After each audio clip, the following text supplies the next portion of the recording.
Dito niya ako napabilib, and I think maraming Pilipinong bumilib dito. Napapahiya tayo sa buong mundo at napiperwisyo natin ang ating mga overseas Filipino workers, mga expatriates na nagtatravel sa airport dahil sa mga laglag bala. Yes. Sa loob ng 3 yun. or 4 na taon hindi na-solve ni late President Noynoy Aquino. Nakakahiya. Ang daming biniktima ng sindikato na ito kay Rodrigo Duterte, 3 days tapos. Tigil ang laglag bala, hindi na nakabalik hanggang ngayon. Where can you find that kind of leadership? Number 2, nang sinabi niya na talagang magiging matiwasay ang mga barangay iskinita at wala nang maghahari-arian ng mga maton at drogista sa mga barangay at ligtas na makakalakad ang mga mamamayang sumusunod sa batas. Ginawa talaga niya ng totoo. Oo, may mga nangyaring namatay. May mga nagreklamo, may mga namatay din na pulis.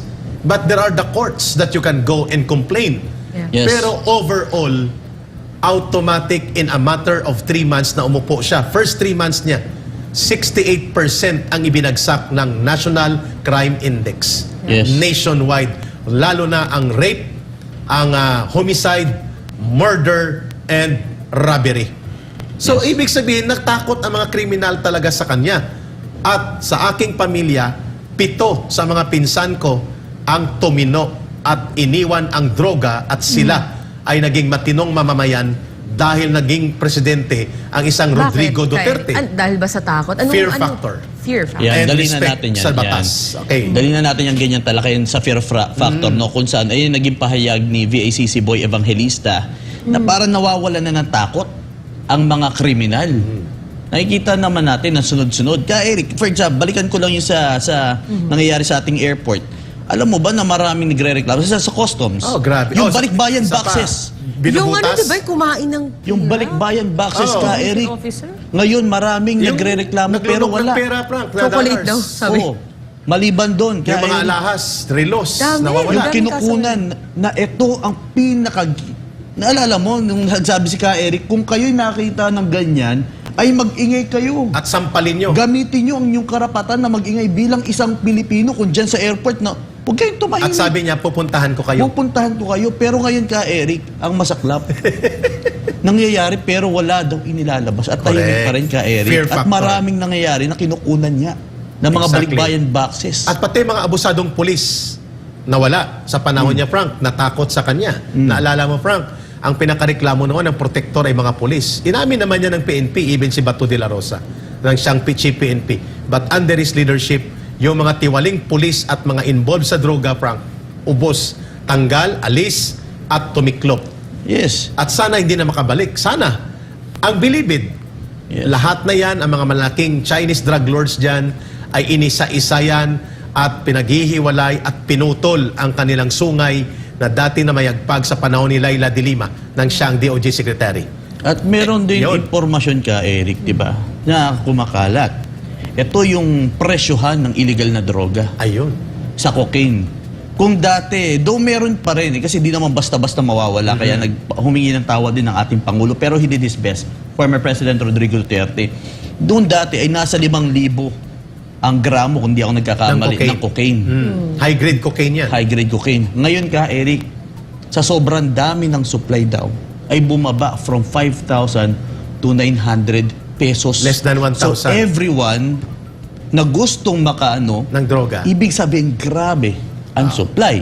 That's the equivalent kung bumaba eh. Oo. So, Diba? Ito malinaw yung ito isa ng sa mga mga- indicators, Frank. Ang Yeah. fear factor na wala. Ang isa pang nagugustuhan ng taong bayan, Miss Ina, bago tayo lumipat sa isa pang mahalagang talakayan, sa seryoso na looming impact in effect ng El Nino at jeepney phase-out at anong dapat ihanda natin, ito pa, si Rodrigo Duterte nang siyang presidente po. At nang sinabi niya na lumapit sa kanya ang mga nandaraya sa buwis. We will mention Mighty. Yes. Mighty Tobacco. Sapagkat ito, Frank, open knowledge ito, news ito. At nakikipag-ariglo sila noon sa kanilang tax delinquency na dinaya ang buwis at iba pa, mga kaso sa smuggling. Si Rodrigo Duterte ang nagpatupad na bayaran nila ng bilyon-bilyon ang kanilang buwis at in spite of the attempt na siya ay i-bribe. Hindi lumusot. Even ang PAL, if I'm Even not ang mistaken. Philippine Airlines sa kanilang paggamit nila, Ginoong Lusyutan, ng kanilang kakulangan sa buwis at mga pagbabayad sa revenue sa gobyerno sa Terminal 3, nagbayad ng buwis. Dahil lamang Billion din. tinawagan sila at pinaabutan na gusto ng presidente na magbayad kayo ng inyong mga utang, otherwise i-take over ang Terminal 3 na yan at matitigil ang inyong operation. Ano pa? Nang mag-attempt na magpatupad ng paniningil sa sa metro ng tubig, more than 12 pesos dahil nanalo daw sila sa International Trade Arbitration Court sa Singapore. Ang Manila at Maynilad Water, Brother Franco, ng mga malalaking oligarkiya, Pangilinan, Ayala, Lopez, sino ang pumigil nito? At sinabing subukan nyo at ako at ang pamahalaan ay maninindigan na matitigil ang inyong paggamit ng tubig na pagmamayari ng taong bayan, which is a patrimonial right and patrimonial source ng natural wealth ng bansa.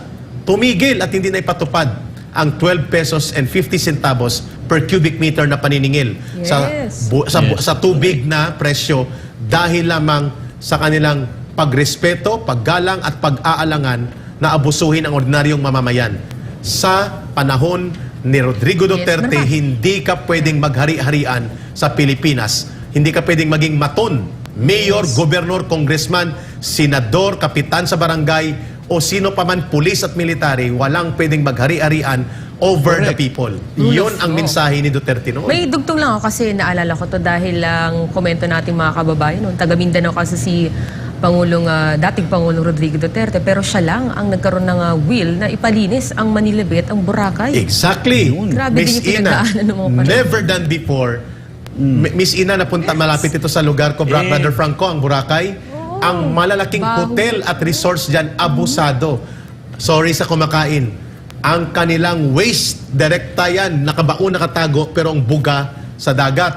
Sino nagpasarado para sila ay tumuwid ang mga kanilang illegal construction at illegal na mga disposal ng mga dumi ng kanilang negosyo? Rodrigo Duterte lang ang gumawa niyan. Yes. Actually, gusto lang may dagdag ka, Eric. Siyempre, kahapon, even nung Pasko, yung pinaayos na Manila Bay ay dinagsa ng maraming nating kababayan. Na dati Ganun siya ay kaganda. pinupunasan na walang puro saysay basura. daw. Oo. Diba? Diba? Pinaganda. Yung Ayun ang Dolomite pagbabago. Beach na Yung sinasabi. Dolomite Beach, yung Dolomite Ginamit ng CPP na sinisiraan ng CPP, NPA, Oh, nila, dahil daw Franz ito Castro, ay... nila. Oh, yan, mga solsolero. Gusto at kasi mga... nila yung mga madudumi, di ba? Oh, tama. Dugyot. Gusto ko lang din Dugit eh. isingit dito ka, Erica. Ito, maganda rin na nabanggit dito ni sa ating mga Sige, sa chat go. box si Miss Eddie Baby Pink Roslyn yan. PRRD increased the salary of teachers and Yes. soldiers Nurses and pa. policemen. Nurses pa. And nurses pa. From 7,000 and 8,000 range, naging 16,000 to And I think 18,000. yung buong Laki, government diba? employees natin, di ba? Meron tranche yun eh. sa kanya.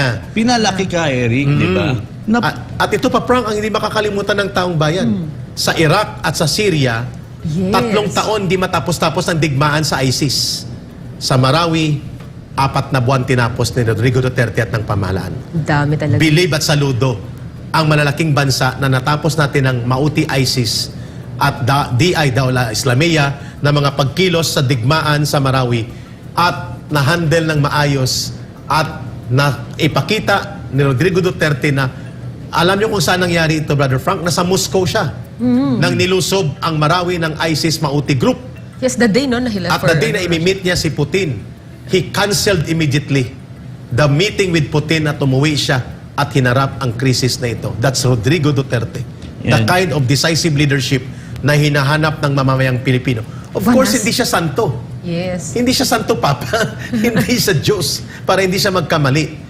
But for the overall assessment impact ng kanyang pagiging Pangulo, that kind of political leadership, lalo na sa CPP, NPA, NDF, Yun ang paborito ng part. iyon. Ilang porsyento ba ang dumapa ng NPA? 80% ng bumaba siya, lugmok ang NPA at ang kanilang naghihingalong kilusan ay hindi na makahinga, ngayon lang nagre-recover dahil sa kanilang unholy alliance with the Speaker of the House at nagagamit nila ang lower house sa Kongreso para magmaniobra. Under the time of Rodrigo Duterte, ang kanilang bogus at peke na peace talks hindi naka-take off. Teka lang, Ka Eric, mayroong napansin kababayan natin dito. Sabi niya, bakit parang year-ender to ni Pangulong Duterte? Ay, hindi natin maiiwasan po sapagkat kailangang malaman ng taong bayan ano po ang mga dahilan. Bakit wala na siya sa kapangyarihan Yun. at si Duterte pa rin ang hinahanap ng mga tao? Minsan-minsan, i-address ko yung mga issues na nire-raise nila. But that doesn't mean that, but we do that dito sa live. Dun sa written kasi parang ano yan mas malaki po yung magiging momentum sa kanila. Pag diniscuss dito sa live at we don't point the people towards their side, at least on that matter, they will not benefit from our audience. Sabi ni Janice, yan na namang cash distribution na pinapapilan yung mga teachers, kasalanan na naman ni Inday Sara daw yan. Wow, di ba? Wow, pati yung pila problema. Sabi ni James, Miss TCA, aware ba si VP Sara at PRD na dumadaming vloggers ngayon na sinisiraan sila ngayon? I think so. I think they're very well aware of that. And they're also aware of all the consequences, both of the things that are being done to them as well as the things that they could potentially do. So, tayo, it's our, if we truly believe in them, then we have to protect them. And how do you do that? We just hold fast. Duterte pa rin. Sabi ni JCB Caribbean, this is what I predicted and prayed so hard for this not to happen. But I rather let BBM win in the last election than another Marxist-Leninist think win the last election. As of now, I'm rooting for VP Sara. I pray that di siya mapagod. I'm so pissed that this administration initiated peace talks with the terrorists. This is not what I voted for. A lot of the things that they're doing, we're not, we did not vote for that. In fact, for those who voted for Speaker Martin Romualdez, you voted for him as congressman. Okay, kung maging speaker siya, hindi natin siya binoto para maging vice-presidente. At lalong hindi natin siya binoto para maging presidente. So, as I said, be vigilant. Sabi ni Sherwin, dami nang lumalabas ng mga survey firms. Tapos ang bagong survey firm kakagatin ng mainstream media. Ay, totoo yan. Na sinabi mo.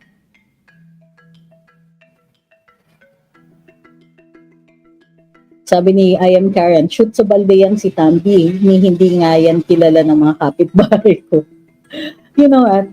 Naalala nyo, si Speaker Martin Romualdez, nung siya ay tumakbo dati bilang senador at napakababa po ng kanyang ranking.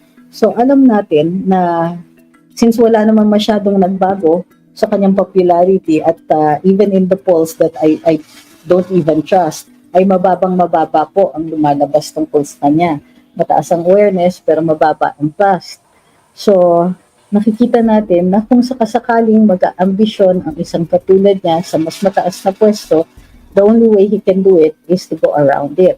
At yun nga po ang nakikita nilang paraan. Kung baga, kaya sinasabi ni Madam Maharlika yung possibility na ganun ay dahil nga andyan po yung sistema. At kumbaga, it fits right into the alleged ambition.